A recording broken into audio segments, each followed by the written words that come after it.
Hey, welcome everybody. We're really glad that you're here. I'm Jeremy Newlick, CEO of Readybuild, and joining us on the Readybuild side also is Keith Slater, the lead developer. Say hi, Keith. Hey everyone. I also have Ryan Mosby, our VP of Ops, Hi everyone. and Stephen Cozart. He's our Director of Product Development. Hello. So some quick logistics before we dig in. The Q&A is open on this webinar, so you should be able to find that at the bottom of your window. And we're going to run this Q&A, and at the end of the session, we're going to cover some of the deeper questions that you guys have. And Ryan and Steven are actually going to be capturing your questions throughout, so keep them coming in. We'll get to as many as we can in the last 8 minutes that we have today. And you'll also get a full recording of this from another logistics standpoint, so don't feel like you have to furiously take notes while Keith is going to dive into stuff. But before Keith even gets into what he's going to present today, just a quick word on what Readybuild Unlocked is. This is our first session in a series that we are building out. Each one is going to go deep on a specific part of our platform. And today we're going to cover workflow automations. Moving forward, we're going to pick something that our Readybuild firms are underusing or maybe some game-changing features that we're rolling out, and we'll show you exactly how it works and what's possible with it. And like I said, for today, Keith's going to walk through a builder for these workflow automations. He's going to run 3 live demos, and then we're going to answer your questions. Um, and so you guys know, because most of you are Readybuild users, workflows are part of your program. And maybe you've built a few, maybe you've taken advantage of them, maybe you've had it on the list of things you'd like to get to at some point. Either way, what Keith is going to show you is a meaningfully updated version of that feature. And I want to take a few minutes just to tell you why we made this update. And a lot of it is that the firms we're working with are growing. New team members come on, they have new capabilities that show up, and the way a job runs the first year you're on Readybuild looks different in the third year that you're on Readybuild. And what we keep hearing is that the original workflow function felt like it had a ceiling. It could do one thing really well for us, but firms needed their systems to grow alongside of them, and they didn't want to have it fixed or stay a snapshot. So this update is a direct response. We wanted to give you a builder that has more flexibility built into it. It's more resilient. It's more capable of handling what your business actually looks like as it grows. More actions, conditions, branching. We're going to get and nerd out on all those features coming up really soon. We also want to call out something that gets undersaid, I suppose, is that joining us, I believe, actually, I didn't double check the participants, but I think we've got the Kerr crew on here. And I got to say, they deserve a shout out because when we were preparing for this webinar, we took a look at their platform and they have already quietly built out some really impressive stuff with activity templates and conditions and checklists and everything. And so Keith is going to point out a lot of what's possible as you go along and build it out. So I'm going to let Keith take it away, and Ryan and Steven are going to jump off camera, and Keith's going to share screen and keep those questions coming, and we will get to everything that we can. Go for it, Keith. All right. So for this first workflow, I'm going to kind of walk you through the workflow system and just show you a very basic one-step workflow. This workflow, what we're going to do is whenever a new project is created in this system, so a new lead, it's going to send that lead an email welcoming them to the company. So basically, whenever a new project's created, it'll send them an email, a welcome email. But as I'm doing this, I'm going to show you the system, how it works, all the different options, and things like that. So if you haven't been in here, workflows is under settings, my company workflow. It'll take you to a screen that shows your existing workflows right here. I'm going to go to create workflow. So in the create new workflow screen, you're going to enter in a name. You could put a description if you want, and object type. Object type is very important. We have several object types now. So we have contacts, projects, contracts, permits, activities, purchase orders, and quotes will be coming next week, actually. So These are all the different workflows that you could do in the system based on these different parts of our system. So if you want to have a workflow that happened when something changed in an activity, you would do an activity object type. If you want to do something permits, permits. For this one, we're going to do project. Project will probably be one of the ones used the most. Everything kind of revolves around projects. So this is going to be very common, but I could see options for using these other object types too. So I'm going to go ahead and hit create. All right. So Okay. now I am in my workflow. Whenever you open a brand new workflow, it's going to look like this. This is kind of like a Visio style layout. So if you're used to something like Visio where you're creating workflows, that's what you're going to see here. It's very minimal. There's a few controls, undo, redo, things like that. You can zoom in and zoom out, but for the most part, you're working right here in this section. Whenever I first open this, it's got a project trigger. So I'm going to go ahead and click that. The project trigger is what kicks off this workflow. We know it's a project workflow, but what makes this workflow actually run based on that project?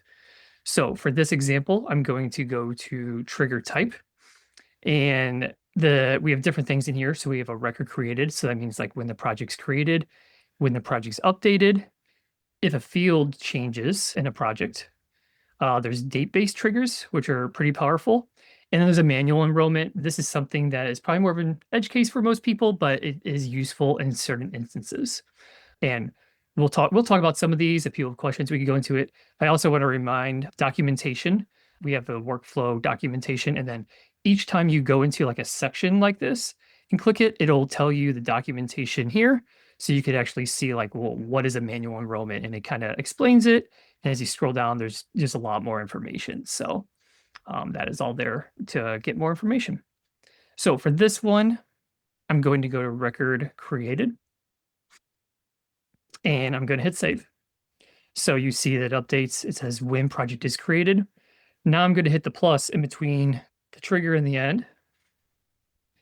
So what this is showing here is these are my steps that I could add. So I could add either an action, an if-then branch, like a conditional logic, and a delay. So for this one, I'm going to do action. Action is going to be probably one of the most common things that you add, along with the branches potentially, but you'll always want to do actions. If you don't have an action in here, the workflow is not going to do anything, essentially. It'll run, but nothing will happen without an action. So now that I have my project created trigger, my action, I need to configure my action. So as I said earlier, the goal here is when the project is created, we're going to send an email, a welcome email to the new lead. So I'm going to go over here to action type, and we're going to go through these. Here are the different action types. We have an update field value. So this means changing something on the project, the salesperson or whoever, whatever you want to change on the project, that's what that's used for. You could create an activity from a template. You could create a note, send an external email, send an internal email. And then we also have this webhooks. This is a more advanced feature, but it could be pretty usable. It basically lets you send information to other systems outside of Readybuild if you need to. There's definitely some complexity with all this, but the rest of them are fairly straightforward to use. So for this one, I'm going to do send email external. And now it's letting me choose an email template. So in Readybuild, if you don't know, we have email templates under settings, calendar, email templates, where you could set up different templates that you send out all the time to clients. These are templatized emails. A lot of companies have like a first appointment confirmation email template. You can make other ones in here. So for this one, I made a new lead email. Welcome to ABC company, and it's got, some language in here that you're going to send to every new client that signs up or that you enter in as a lead. Yeah, I don't want to interrupt your flow, Yeah. Keith, but I think you're really speaking to this might, as Keith walks through this one, this is our more sort of what you might call simple builder. But if you could imagine if you were a growing firm and you just brought in a second salesperson and they've just been manually sending welcome emails every time a new lead comes in, but sometimes it falls through the cracks, even when things get busy, and you want that first touch point to be consistent. And so that's what this is solving, both between those email templates and this builder. Sorry, keep going, man. Yep, no, exactly. All right. So we're going to choose our email template, new lead email, and now you're choosing the recipient. So this system is very flexible because it kind of lets you do whatever you want to do. It doesn't know that we're trying to make a new lead email, so you have to tell it. So we're going to do new lead email and the recipients. And you could just type in an email address in here. In that case, that would not make sense. So what we're going to do is we right click this field and it brings up all the fields that you have in Readybuild that you can use. Custom fields, system fields, everything, they're all in here. So this is where a lot of the power comes from, is because you have access to everything that you use.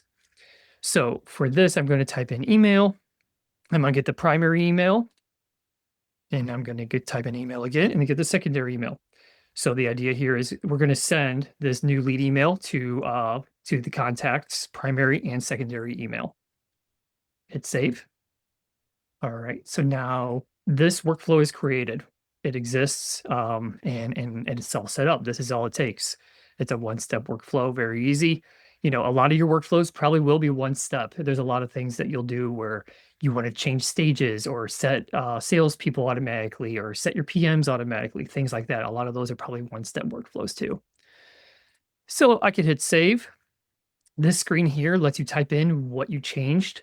Whenever you are doing workflows and you start making changes to your workflows as time goes on, you'll probably want to put some information in here about what you changed, because we actually have a history of the workflow where you can revert back to old versions if you need to.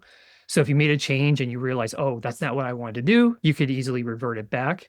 But having this information in here helps you know which one you want to revert it back to. I'm just going to call this initial creation and save it. So that's saved. There's one more step on brand new workflows. This is saved. And if I go back here, I could see it, but it shows it's a draft. And that's because it's not published yet. So I'm going to go ahead and hit this publish. And now the workflow is on. Once it's on, you don't have to hit publish again. You could turn it off. So, if there's a reason the workflow isn't working right, or you need to change it or do something else with it, you could always turn it off. But for the most part, you'll just want to leave it on. So now if I were to go into my new project screen, my lead intake form, I'm going to enter in a new project real quick.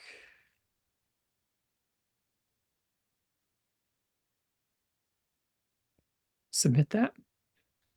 So now my project is created. So now what happens is the workflow runs in the background and it just kind of runs on its own. And then usually it's pretty quick. It just depends on what it's doing and what else is going on in the system. But it should be pretty fast. And then that you would get that email pretty much immediately for the most part. So that is how the workflow system works.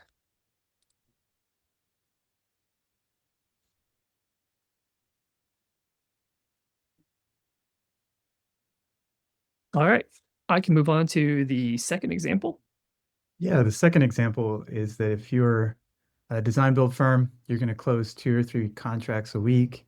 Every time a contract is signed, the project manager is supposed to update the project stage, get the PSF logged on the right project record, send the client next steps messages.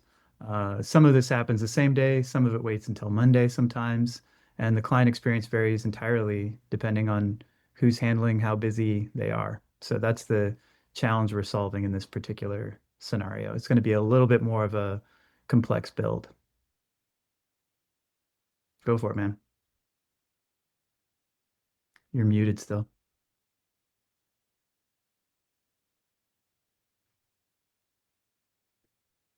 You're still muted. Thank you.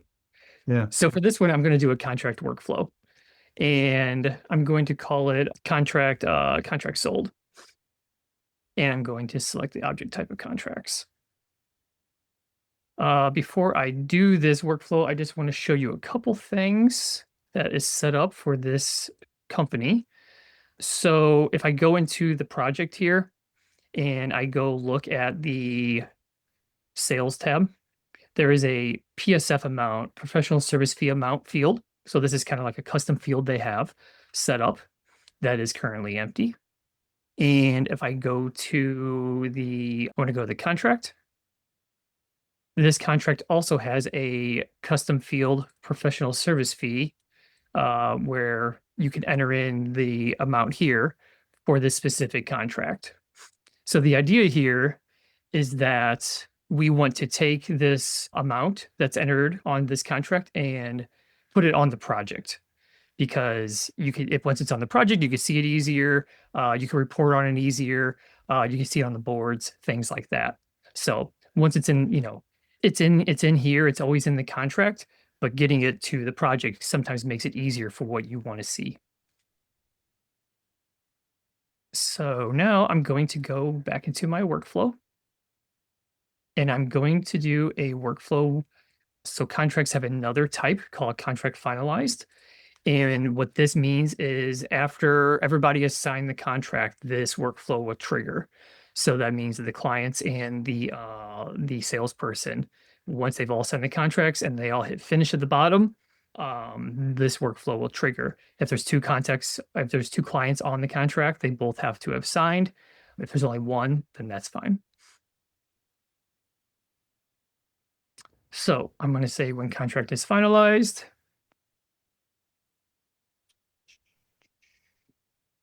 I'm going to add a new action, and I'm going to use the update field value. So in the update field value, you have access to every field. So I have my contract fields, which was that professional service fee, but I also have all the project fields, and I have all the contact fields, and I even have the house fields. You get access to all of these fields just from updating a contract. So for this example, what I want to do is I want to update that PSF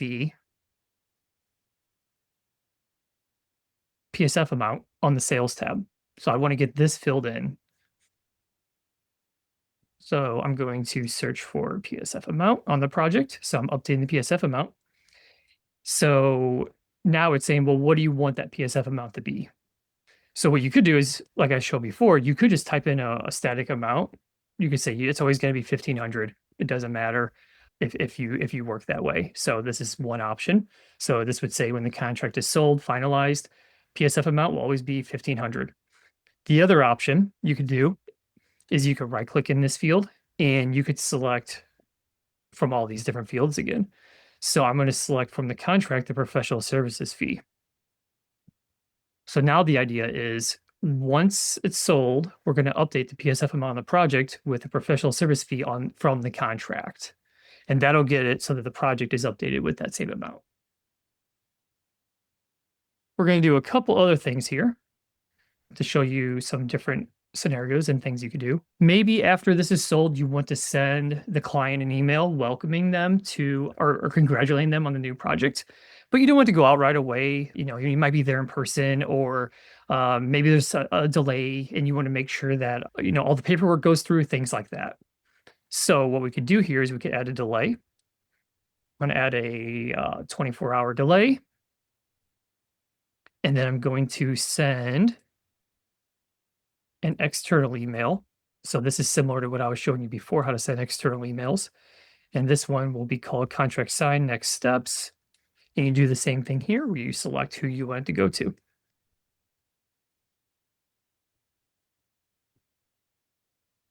So now we have when the contract's finalized, we're going to update these amounts.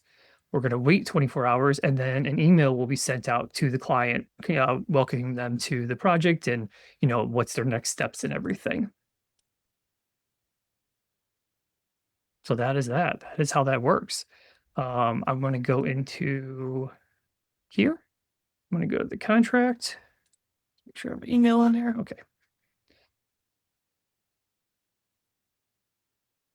All right. So I got my fee in here, 1,500. I'm going to go ahead and mark this as complete. If I can mark it as complete here, or I could, the client can sign it and finish it, and that would do the same thing. Just as long as it comes back as completed, that will run that workflow.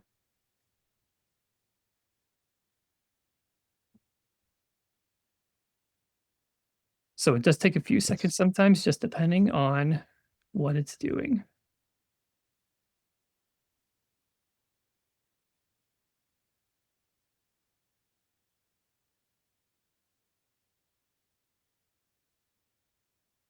And then once that finishes, that would update that amount and that's it. So what happened there was I forgot to hit publish. Got to remember to hit publish.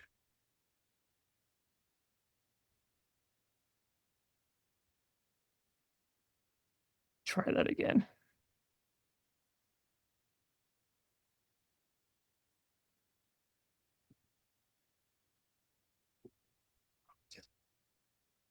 So now my PSF amount did get updated to the 1500 automatically. If I go to my sales board, you could see that it's also there. So this is kind of one of the benefits is like now you have a way to take something from a contract to put it on a sales board if you want to.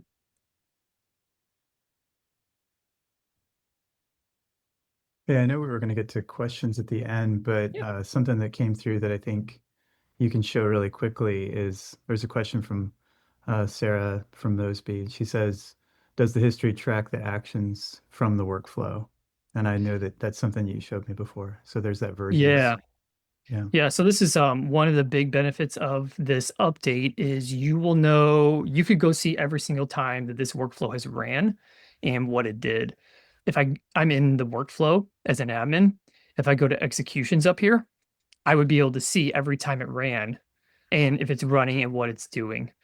So this is an interesting one to see because of that delay.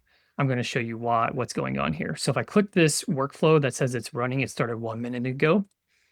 I could come in here and I could see everything about it. So it's been running that long. Here's when it started. You can see every step. So it updated the PSF amount that completed. Now we're sitting in that delay for 23 hours and 58 minutes. That's a scheduled thing. So after this is done, it's going to finish and it's going to send that email. So you could see everything that it's doing, where it is for every single time it runs. You have all this history.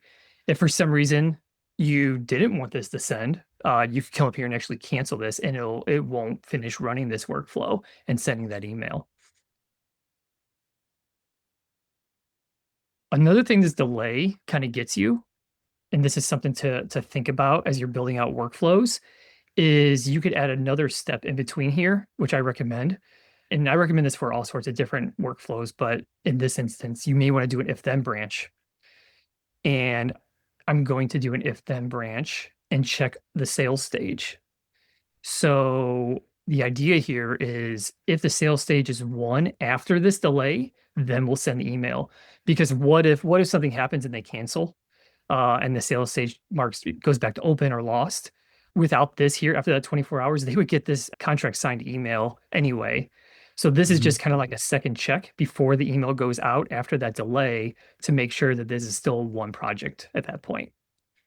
So you wouldn't have to go in and manually cancel this every time. You could have it in the workflow to do that by itself. So this is saying if the sales is one, yes, it's going to do this. No, it just does nothing.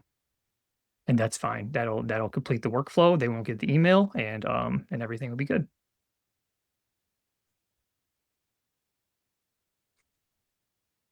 Keith, talk to me about at one point when we did this one, there's a temptation to want to do an internal notification to the team if sales stage changes. Can you cover where that's handled within yeah, go ahead.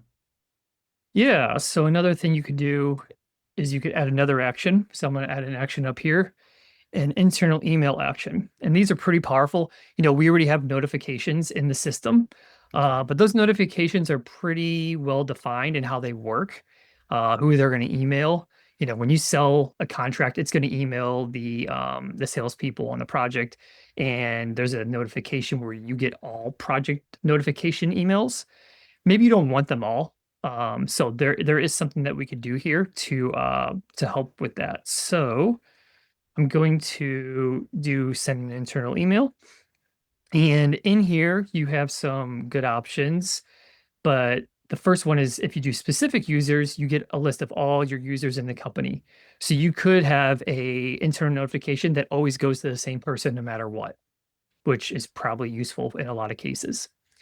You could also do a user field role where you could say, I want it to go to the consultant on this project. And maybe you want to say consultant and PM. So that's another option.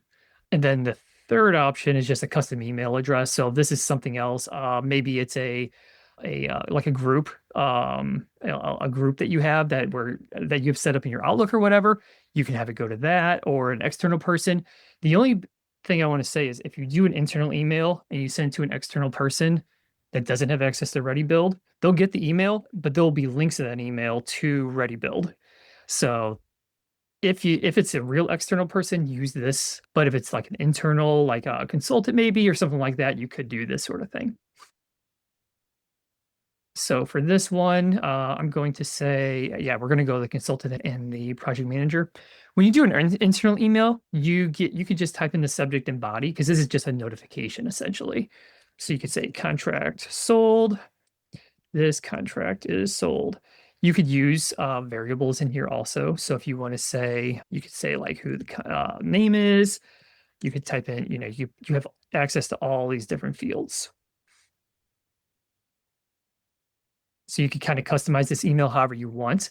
The bottom of the email, like I said, though, always has the project information and the contact information in there with links. So don't feel like you every single time you make an internal email that you need to like put in what project was it, what client was it, any of that sort of stuff. That's in all of these. So you don't need to do that.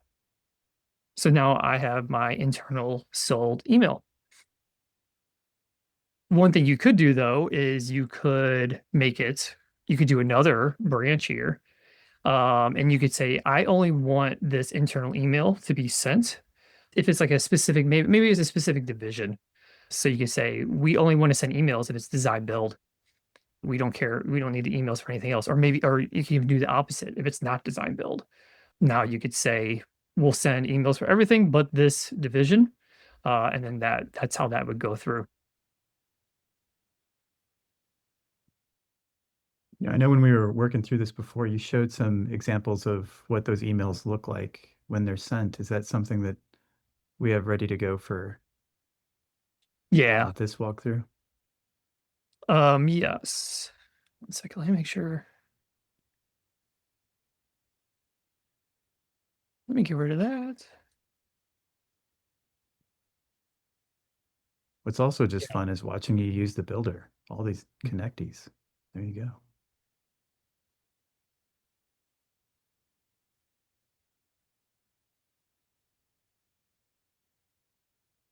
Yeah, so this will be an example of an internal email. The external emails just look the exact way that you add them into the builder. So if you already do like appointment confirmations through Readybuild, it's the same sort of concept essentially. But that's how it will come through. It comes from Readybuild. It says contract sold. And as soon as the Microsoft, that startup out there, there we go. All right. So contract is sold, and I put in that variable for the client's first name there randomly. And down here is what I was saying. So you have the link to the contract, the project, and the contact with all this information. So you could quickly get to any of these things right from there. So you don't have to keep adding it into this.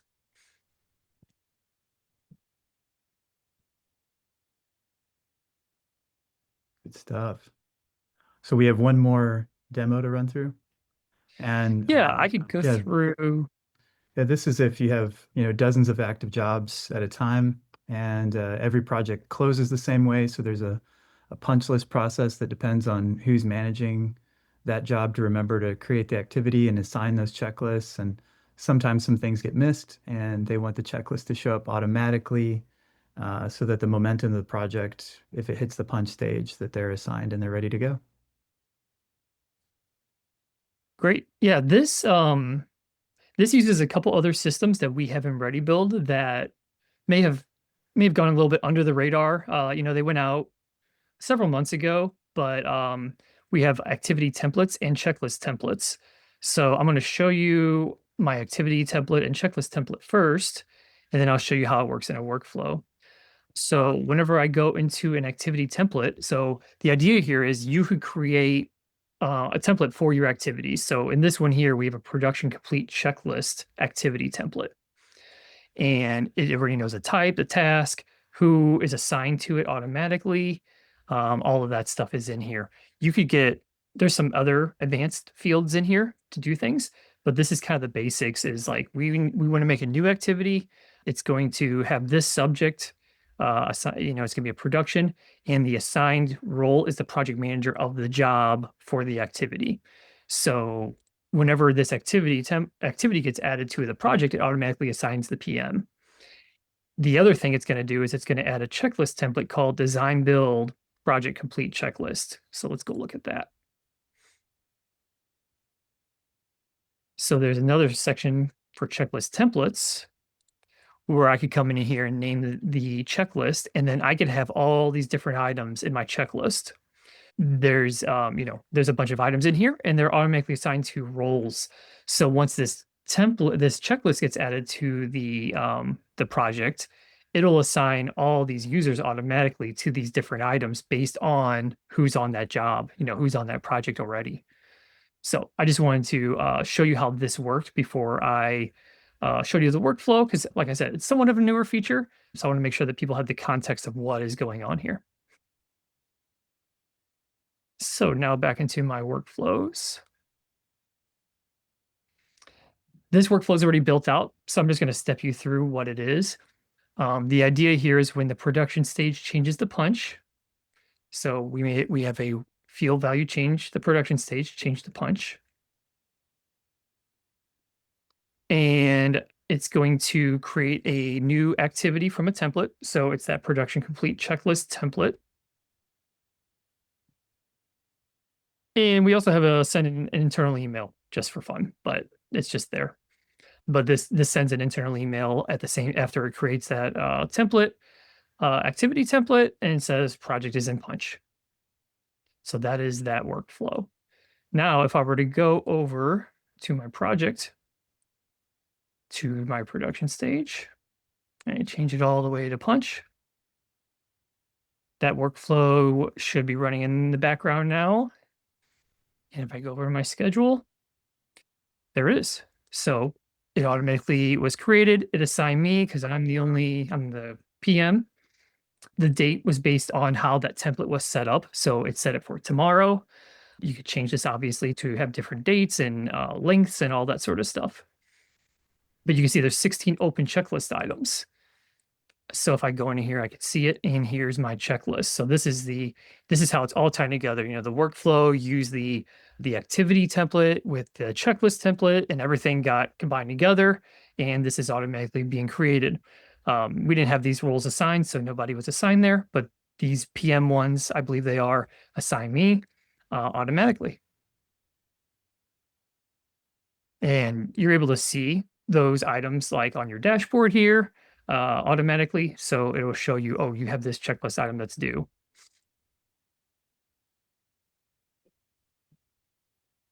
And that's that.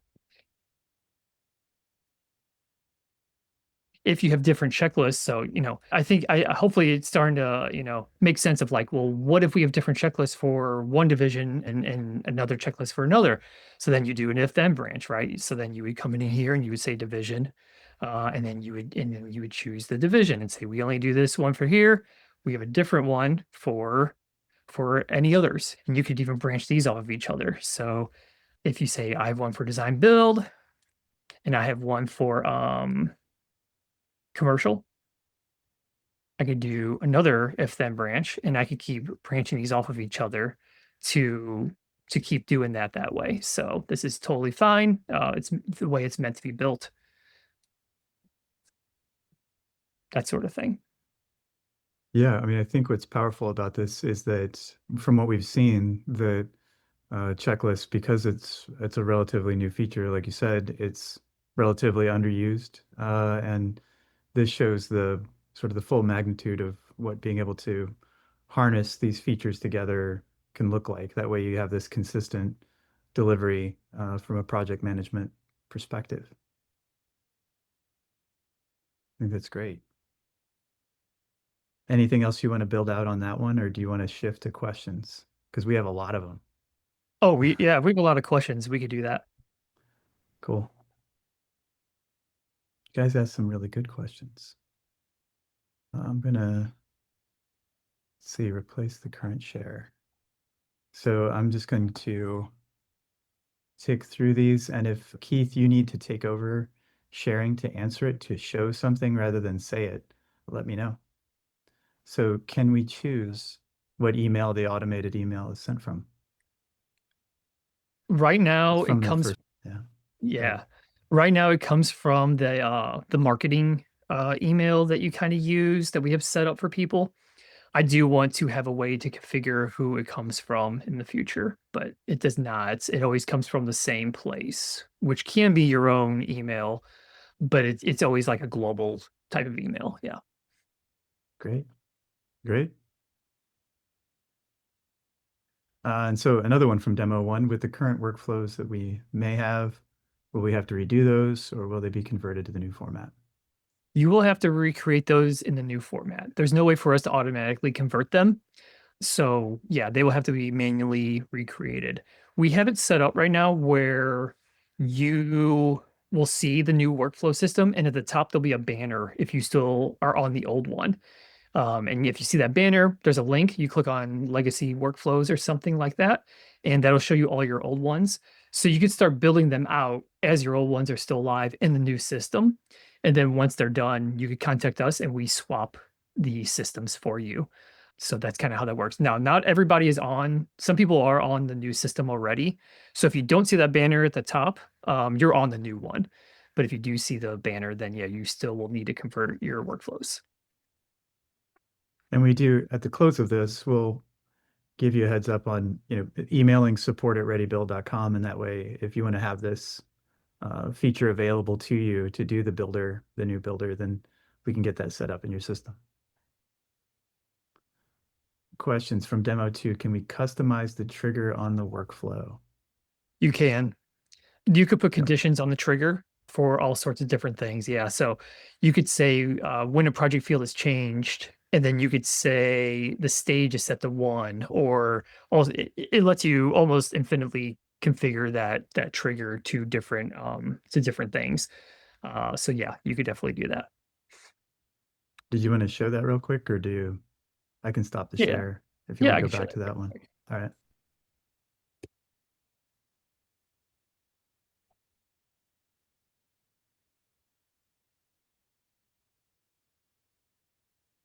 Yeah, so you could come in here on this trigger so you can see when a project is created. So maybe in this specific one where we send the new lead email, you could add an enrollment condition. And this lets you choose an in or an or, which it just depends on what you're doing. But it could be that you only want to send this email when it is the division design build. So now you kind of have it if then, but it's built into the trigger itself. So you don't have to have that extra step in there. So that's kind of how that would work. So now we have that when the record is created and it's design build, it will send an email. And you could keep adding these. So you could say maybe you only want to do it if it's design build and the predicted budget is greater than $120,000. Maybe you want a different email, in different cases there. Maybe you want to do it based on project type or whatever. So yeah, there's all sorts of different things you could do there. Awesome. Go back to these questions. We've got more coming in. They're piling in. And not surprisingly, our power user Kerr has sent a good number of them because they're already in there. Another one, if we want to add the date of the contract to the project as well as the amount, does that take an additional step? That's from Uh, demo two, so I don't know if you want to pull that one up. yeah, yeah. Yeah, you could do that for sure.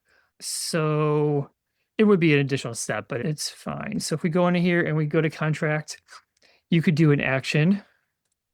So you may want to update a field. Let me see what fields I have here. Sure. Let's say that this is the field you want to update. You could either have it update to a specific date. That means it's always going to be this date. That doesn't mean it's today. That means it's always going to be April 17th, no matter what, which you probably don't want to do. If you toggle this use dynamic field, this will let you have it be other dates. So you could come in here and you can literally just type today. So now what will happen is whenever this contract is sold, it's going to set LSWP sent date to today. So you could totally do that. You could also have it be set based on a date field somewhere else. So you could have it be set based on when you set the contract or whatever, that can happen too. So yeah, for sure.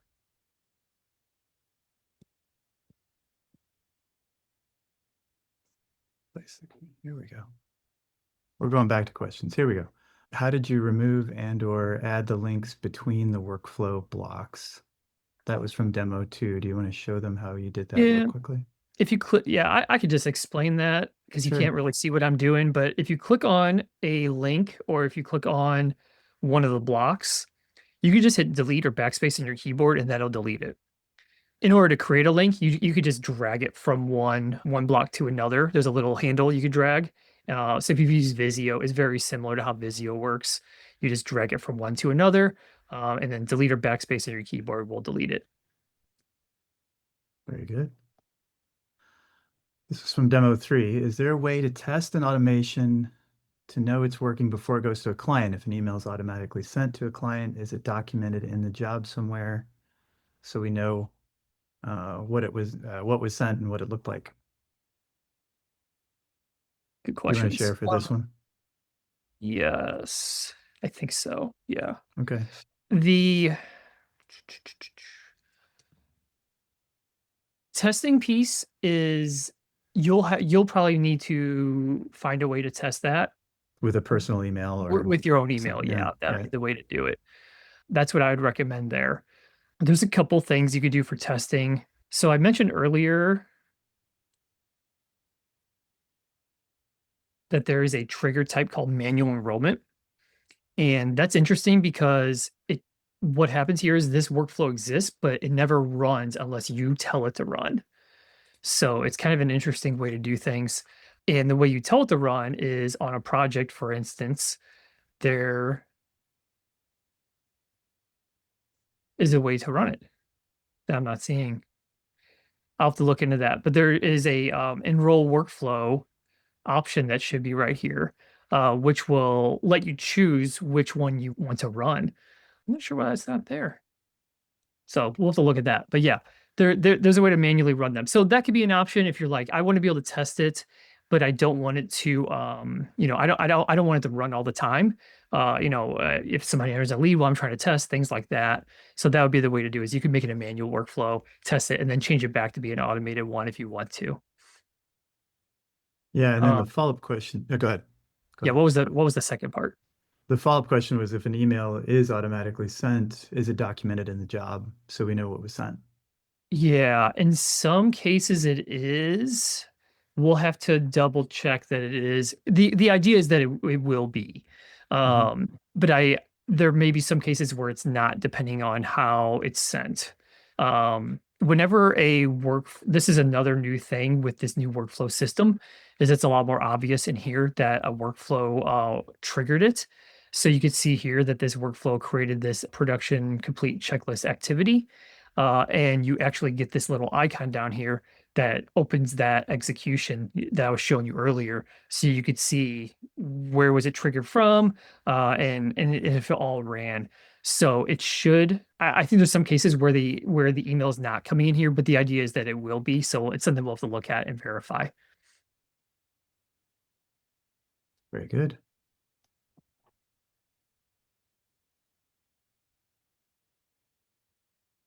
You guys have so many questions. Can we trigger on a Gantt item? Not currently. Not currently. We do have a way to tie activities to Gantt chart items now, though. So that is a potential solution. You could link an activity to a Gantt chart item. And since you can run workflows on activities, that could work. It just depends on what exactly you want to do. But actually linking the activity to the Gantt chart item may solve what you're trying to do anyway. So it kind of depends on what what the use case is. Very good. Is there a notice that the automation will run that pops up before it runs? And is there a way to choose not to do that automation for special one-off things? There's not. They are customizable in a way where they're just going to run, but you have abilities in the workflow to have those conditions to determine when it runs and when it doesn't, but it's always automated. So keep that in mind. Um, Yeah, so I would just make sure that you have your conditions in there and really think about what am I trying to do with this workflow? When do I want it to run? Those sorts of things. If you don't want them to run all the time, I guess it depends on how often it's happening, but the manual workflows is a solution there where it's like these will just all be manual and we kick them off manually when we want to. I see. So you'd have to like go in and say, yes, run this workflow. Yep. I suppose, is there anything that you can set up in the branching that would make it such that you could get a notification or a Yeah. message and then you could say yes or, Yeah. You sort could, of, well, you could have a notification go out at the beginning of the workflow to let you know that it's running, and then you could put a delay in the workflow for 8 hours or whatever, and then Mhm. that would give you time to go in and manually cancel it. Can workflow customizations affect email or checklist templates? If we want an external email sent automatically to fill in the project manager that is assigned in the project tab, can a workflow do that, or do we have to edit the template manually with the PM's first name? It's a long question with a long follow-up. Hey, raise your hand if I this think is I a question. understand. Okay. Yeah. Can a workflow do that? I don't- Essentially, can a PM Oh, get yeah, assigned through a got workflow? it. There's probably some things with the email templates that we need to add some capabilities for those variables that you put in those templates. I think ideally they would all be in there, but I don't think they are right at this moment. So that will definitely be something we would probably need to look at and seeing how we can get all those in there. Because when I was testing some things out, I was like, oh yeah, that field isn't in there, so this email won't have that variable. But yeah, I think ideally that would be the long-term goal.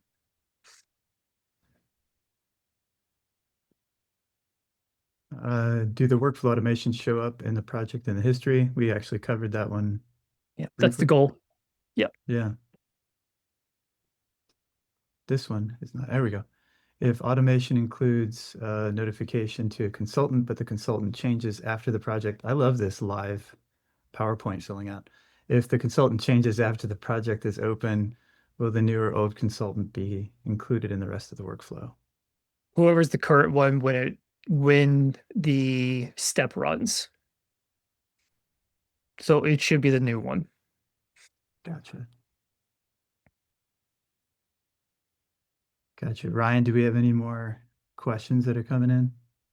Or is that everything that That's everything up to this point.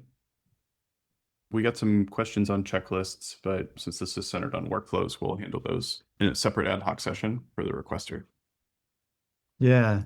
And part of our goal with this is that, if we did get questions, we'll have a follow-up, of course, with this video. But since we know and have record of who asked questions, we'll see even if in our follow-up we can answer some of those. Um, and just to put a button on this, the reason that we built it this way is simple, is that a lot of our ready build firms they're growing and business looks different than it did when you first set up your system. And so we want a system that's going to grow with you and not require you to rebuild every time something changes. So that's what this update's for, and that's what I know really stoked Keith to build this out. So here's where we go. If you want the new builder, you can email support@readybuild.com and ask to be switched into this new workflow builder. Once that's done, you can start building your workflow and see how it runs. If you want help to think through that and what automations make the most sense for your group, we want to make time for that. So we have a 90-minute conversation that we can have, and you'll get a clear picture of your highest value automation, what candidates of workflows are good ones for building out one of these automations, and we'll define a path to get those built out for you. And so you can reach out directly to me, Jeremy at readybuild.com, if you'd like to set that up.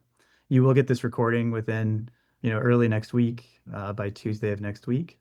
And just as a gift to you guys, I know you guys sent in some really good questions. We have questions for you just as a gift to sit with your team shortly after this session, or if you grab an hour with folks. These are 3 provocations that you can take some notes on, but you will get this. So just as you're thinking through what do I have that would be a good fit for this kind of workflow automation builder, what falls through the cracks when your best person's out, You know, if you have a process that relies on one person, what are those steps that need to be taken? What does your best project manager do that the new one doesn't do yet? We like to stress the yet on those kinds of things, but how can you build a system that is, you know, when you are at your best and you're managing projects the best, what does it look like? Where does your team lose momentum in the process because it depends on one person? Those are just some high level provocative questions you can sit with. You guys can have conversations about those, run through, make a punch list, get rolling on this. We really encourage you to reach out to us and make sure you take full advantage of this. It did come from listening to you. It came from the way that we saw you all using the system and where it could give you a better flexible and more resilient way that you can keep getting the greatest value out of Readybuild. So we're very grateful for everybody joining us today. And if you have questions that crop up with your team, of course, you can send them to me personally, jeremy@readybuild.com, and we will make sure that we get those questions answered for you. But thanks everybody for coming out today.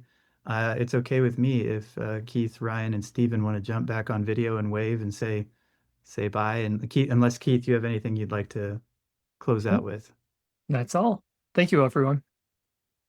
Yeah, thank you for your great questions. Yes, Make great this better. questions. Yes, All thank right. you. Bye. Have a great Friday.